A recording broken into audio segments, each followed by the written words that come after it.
Bienvenidos a Bajado a Tierra, un espacio para hablar de psicoanálisis.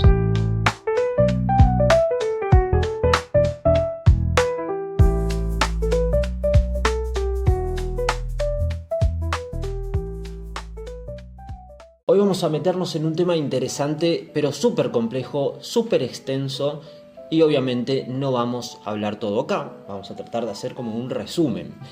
Sin embargo, si vemos que nos quedamos cortos en algún lado, o estaría bueno que se explique otro, vamos a tratar de hacer otro episodio. Pero, desde ya, es un tema muy extenso, que en un episodio no va a alcanzar, pero vamos a tratar de resumir lo más posible.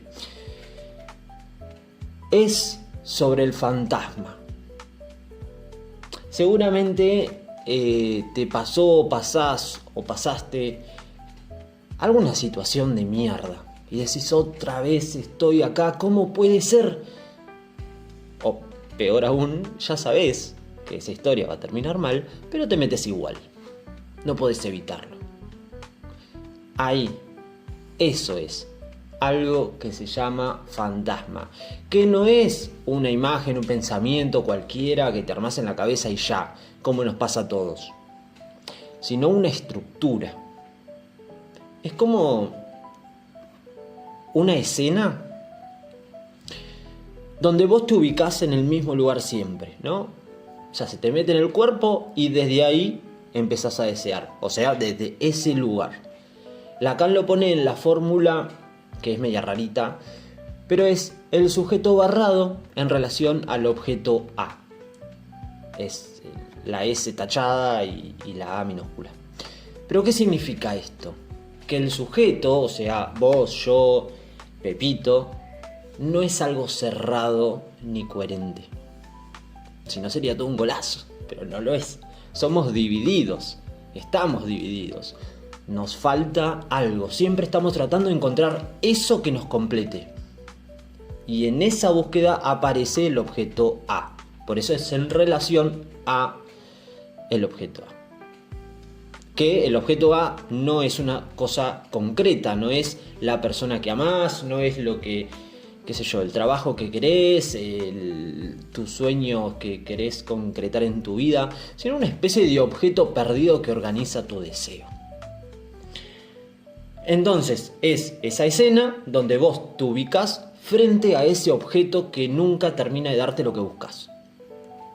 Pero obviamente te mantiene ligado, ¿no? Ahí te mantiene enganchado. Y eso que se juega ahí no es solo deseo, sino que hay goce. Por ejemplo, una persona siempre termina en relaciones donde la dejan, ¿no? Al principio se enamora, todo lindo, todo correcto, pero en un momento la cosa empieza a ir mal. La otra persona se distancia, aparece otra persona, la engañan y chau. Fin de la historia. Y lo loco es que esa persona vuelve a engancharse con alguien parecido. Dice: esta vez es distinto. Pero no, termina igual. ¿Por qué? Porque hay algo de esa escena que le resulta familiar. Incluso, importante, si la pasa mal. Ahora, hay algo aún más loco en esto, es que esa escena no es consciente. Ojalá sería consciente. O sea, una persona puede darse cuenta de que estoy repitiendo esto, ¿qué onda? Pero la repetición en sí misma, ¿dónde está, no? Esa persona no dice: quiero que me engañen. Todo lo contrario. Por algo, hay algo de su posición subjetiva que lo lleva ahí, ¿no? Es como si su deseo estuviera armado desde ese guión que estábamos mencionando, y ese guión, en vez de cambiar, se repite. Y otra vez, y vuelve, y vuelve. El fantasma acá es como un filtro. Vos no ves el mundo tal como es, lo ves desde ahí. Lo que no encaja en ese guión que te armaste, no lo registrás, no te atrae, no te interesa, no lo ves. Por eso hay gente que, por ejemplo, no puede vincularse con alguien que realmente lo quiere, porque le aburre. ¿Por qué? Porque no encaja en el guión. No hay drama, no hay persecución, no hay angustia, no hay sufrimiento. Entonces nos engancha. Lo que lo engancha es lo que lo hace mierda. Pero no es masoquismo, es estructura. Y acá vamos a explicar lo que está enganchado a esto, ¿no? Lo más importante, que es el goce. Porque el fantasma no organiza lo que te da placer, organiza lo que te hace gozar. Ya hablamos la diferencia de esto, ¿no? El goce en psicoanálisis no es placer, no es felicidad. Es eso que te atraviesa incluso si te duele. Es lo mismo que digo siempre, ese es el loop del que no podés salir. El que siempre se deja para lo último. Siempre ayuda a todos, está para todo el mundo, pero nadie está para él. Y después se queja, se siente vacío, solo. Pero si alguien intenta cuidarlo, ¿sabes qué hace? Se va. Porque salir de esa posición le angustia. Es como una zona de confort, vamos a decir. Su lugar, el que conoce, es el de el que da todo y no recibe nada. Ahí está un significante. Ese es el guión de él. Entonces, cuando hablamos del fantasma, hablamos de eso. Una escena estructurante del deseo donde el sujeto ocupa siempre un lugar determinado. No es un sueño, no es una imaginación, no es una especulación. Es una forma de estar en el mundo. Y lo que se complica es que se sostiene porque nos da sentido, incluso si duele. Porque prefiero estar en un lugar que me hace sufrir, pero que conozco, antes que perderme en un deseo que no sé ni quién carajo es. No. Y ahí aparece el laburo que se hace en el análisis, ¿no? Porque, a ver, el análisis no va a sacarte el fantasma como si fuera el odontólogo que te saca la muela de juicio. Lo que va a hacer es ponerlo en evidencia, mostrártelo. ¿Desde dónde estás deseando? ¿Qué lugar ocupás vos? Y ahí puede pasar algo. Que te empieces a irte, que te vaya, que te enojes. Que empieces a no querer repetir más ese lugar. Que eso lo vamos a hablar un poquito más adelante. Entonces, es una estructura, el fantasma, que arma tu forma de desear. Que si no la conoces, la vas a seguir repitiendo una y otra vez. ¿Te puedes dar cuenta? Sí, vos decís, che, estoy repitiendo esto, ¿qué onda? O todos los hombres son iguales, todas las mujeres son iguales. Bueno, ahí está el punto, ¿no? Entonces, el fantasma arma tu deseo, básicamente. Pero, ¿y esto cómo se trabaja en el análisis? ¿Qué hacen los analistas con esto? ¿Cómo se detecta? ¿Cómo se pone en juego el fantasma en un análisis? El fantasma no se busca como si fuera, no sé, una historia de tu pasado, como siempre mencionan al psicoanálisis. No es vamos a encontrar la escena original que lo explica todo. No, el fantasma se produce en la transferencia, se arma en el discurso del analizante, en los, como diría Lacan, en los enredos del decir, ¿no? En las repeticiones. No es algo que se descubre como un secreto y es algo que qué sé yo, es algo que se va construyendo en el análisis. Y se nota, se nota en lo que se repite. En esas frases, qué sé yo, que aparecen disfrazadas, pero no siempre lo mismo, no siempre son lo mismo. En los vínculos que el sujeto elige, en los síntomas. ¿Qué más? En los enojos, en los silencios. En los silencios, es súper importante. El fantasma no está solo en lo que el paciente cuenta, está en cómo lo cuenta y desde qué lugar se ubica. Por ejemplo, alguien dice siempre siento, no sé, siempre termino siendo el que más da en las relaciones y me terminan dejando igual. Ok, ahí hay una queja, un sufrimiento real. Pero si esto se repite una y otra vez, capaz que hay algo más que hacer, ¿no? De que, bueno, fue esta persona que la lastima, qué sé yo. Capaz que hay una posición subjetiva que se repite. Y cuando se le empieza a señalar eso, bueno, ya sabemos lo que pasa, ¿no? Puede haber resistencia, se arma un quilombito, porque el analizante dice, pero no es mi culpa, yo no quiero eso. Claro que no lo quiere, pero hay algo que lo lleva ahí, algo de lo inconsciente que arma esa escena, ¿no? Y ahí está el fantasma. Entonces en análisis claramente lo que se hace no es borrar eso, no es decir, bueno, ahora vas a elegir mejor a tus parejas y listo. Eso sería la psicología de autoayuda, no sirve, que eso es coaching. Lo que se hace es que el sujeto empiece a ver desde qué lugar se está ubicando siempre en la misma escena, que empiece a reconocer su participación en eso. Que eso que parecía venir de afuera, vamos a decir, no sé, el otro que lo engaña, la vida que lo caga, el destino que lo pone siempre en el mismo lugar, ahora empiece a aparecer como algo que también lo incluya, ¿no?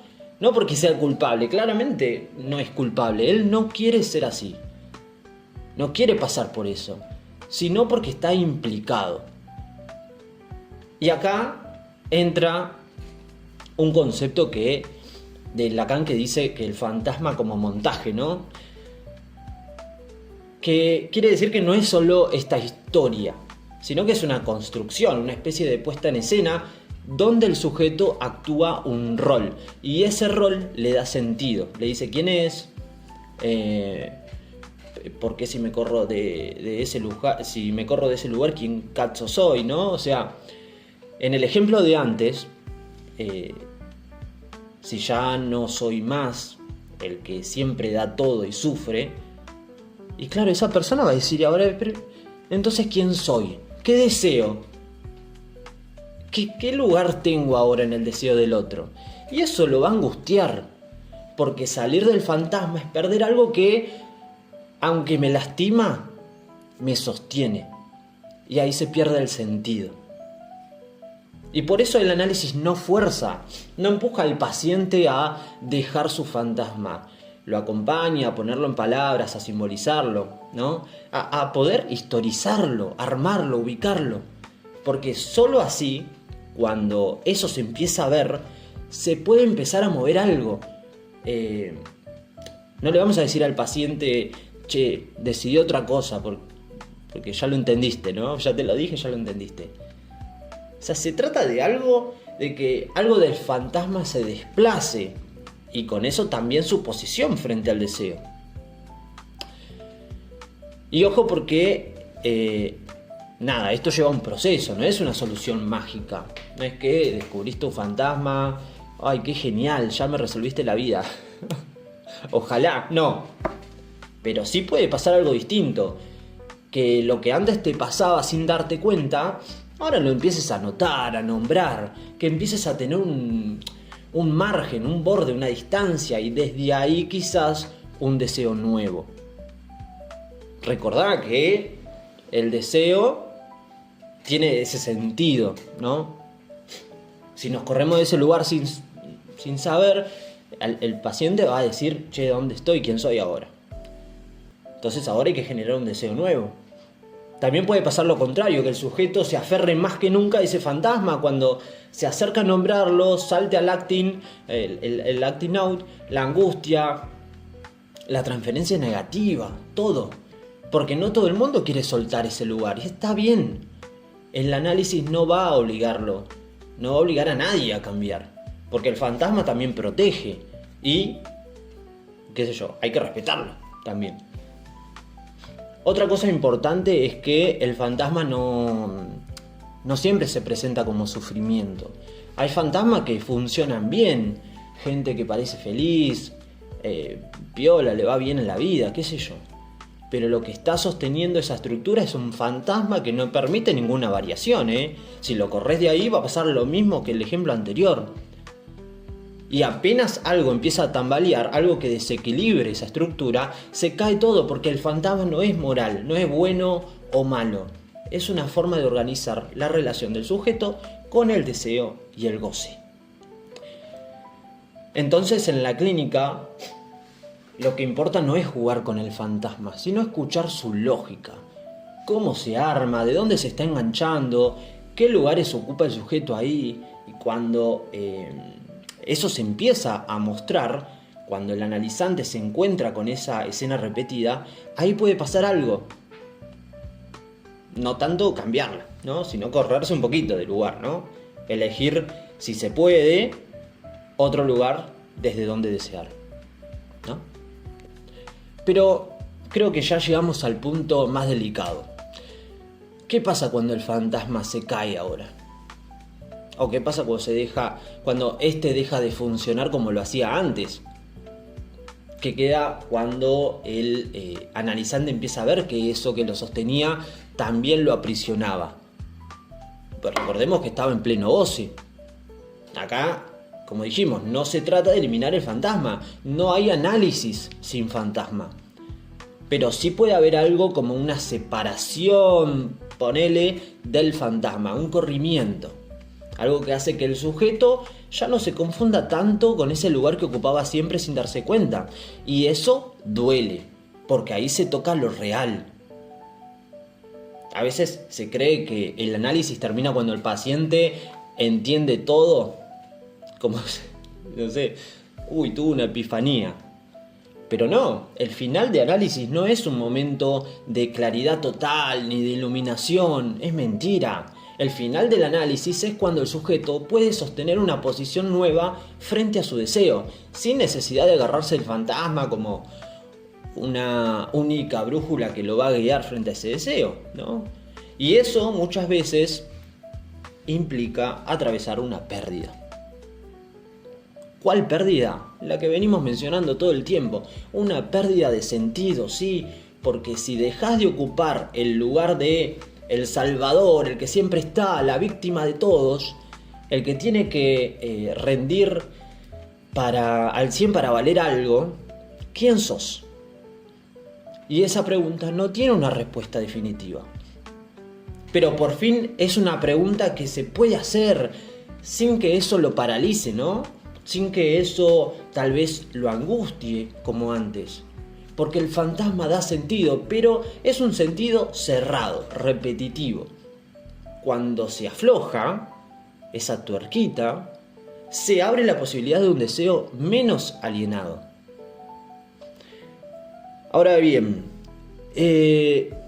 Lacan lo dice a esto, justamente en este seminario lo habla, que el análisis no tiene como meta la adaptación ni el bienestar, ni que te lleves bien con tu jefe, qué sé yo. Tiene como meta el deseo del analista. Parece como medio paradójico. ¿Qué es esto? Es que en el lugar del gran otro, el otro con mayúscula, no haya alguien que quiera atraparte de nuevo en un sentido, ¿no? Sino alguien que sostenga el vacío. Que no se meta a darte una respuesta cerrada ni a decirte quién sos. El analista no viene a decirte quién sos. Solamente que no caiga en el juego de tu fantasma, ¿no? Ni en esa tentación de completarlo. Porque cuando el fantasma se toca, lo que aparece es lo real del goce. Eso que no cierra. Lo que no se puede simbolizar del todo. Y ahí es donde muchos análisis se empiezan a haber conflicto en el análisis, porque es incómodo, porque no hay más lugar para la queja, porque ya no hay un otro al que pedirle explicación. Entonces, ¿qué hace uno ahí? Bueno, vive, pero no vive feliz, vive con otra relación al deseo, no uno pleno, no constante, no instagramiable, ¿no? Es un deseo más singular, más propio, menos atrapado en la lógica del otro con mayúscula. Entonces el final del análisis es para Lacan cuando el sujeto puede hacer algo con su fantasma. No que lo destruya, no que lo niegue, sino que sepa que eso no es él, que pueda tomar cierta distancia, ¿no? Sobre todo que pueda desear a pesar de que no haya garantía, de que no hay un otro con mayúscula que le diga qué hacer. Y eso es fuerte, porque el fantasma siempre prometía un mínimo de sentido, un mínimo de certeza. Cuando se cae, queda el vacío. Y ahí es donde el deseo puede aparecer de otra manera, como algo a inventar, ¿no? Entonces, sí, el análisis puede tener un final, pero no es el final de los síntomas, ni el final del sufrimiento. Es el final de una forma de gozar que ya no le sirve más al sujeto. Es el final de esa escena que venimos hablando en la que ya no quiere actuar más. Y desde ahí, algo puede empezar. Algo más libre, más incómodo también, pero más verdadero. Espero haya servido este resumen del fantasma. Sé que es medio complicado y en 20 minutos traté de meter muchas cosas, pero se puede charlar. Estoy como Sebas Vitriol en Instagram, en TikTok, en YouTube, etc. Nos vemos la próxima. Chau, chau.